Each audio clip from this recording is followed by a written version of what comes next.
एक थी सिंड्रेला। एक दफा का जिक्र है कि किसी मुल्क में एक छोटी सी लड़की रहती थी। लड़की बहुत खूबसूरत थी। इसकी बदकिस्मती कि इसकी वालिदा फौत हो गई थी और उसके वालिद ने दूसरी शादी कर ली थी। लड़की की सौतेली माँ बहुत जालिम थी। इसकी 2 बेटियां भी थीं। ये तीनों बेचारी लड़की पर बहुत जुल्म करती और इसकी तहकीर का मौका हाथ से जाने ना देती।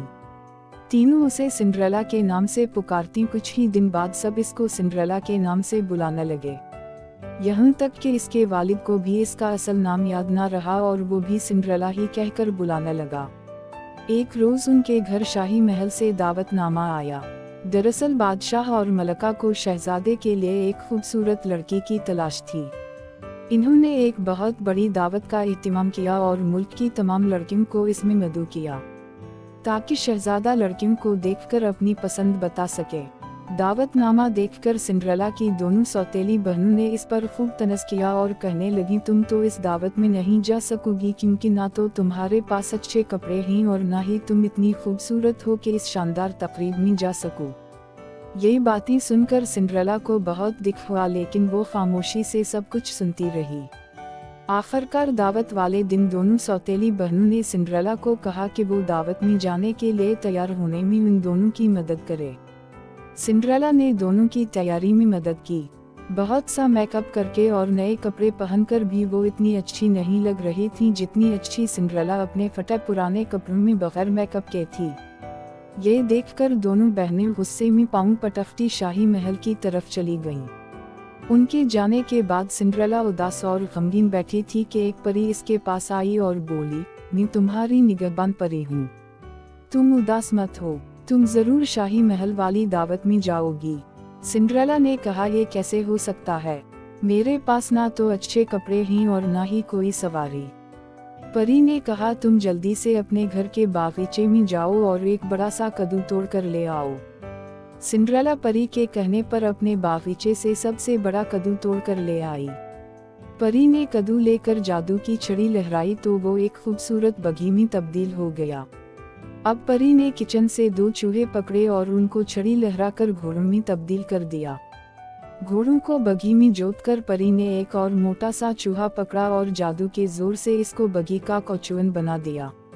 सिंड्रेला खड़ी हैरत से ये सब देख रही थी कि परी ने एक मर्तबा फिर जादू की छड़ी लहराई। अब सिंड्रेला के जिस्म पर खूबसूरत झिलमिल करता रेशमी लिबास था और मेकअप हो चुका था।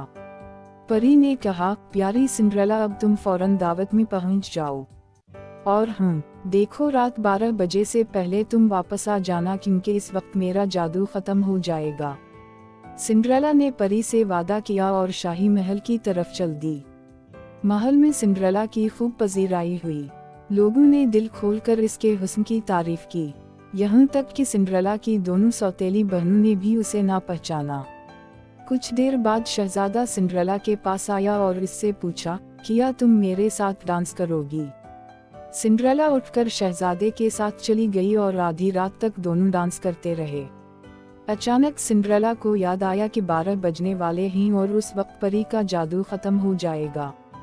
ये याद आते ही सिंड्रेला ने शहजादे से हाथ छड़ा और बाहर की तरफ भागी। शहजादे ने सिंड्रेला को रोकने की बहुत कोशिश की, लेकिन सिंड्रेला ने इसकी एक ना सुनी। ये देखकर शहजादा भी बाहर की तरफ दौड़ा। महल की सीढ़ियों पर आकर शहजादा बहुत मायूस हुआ, क्योंकि इसके ख्वाबों की रानी वहां से जा चुकी थी।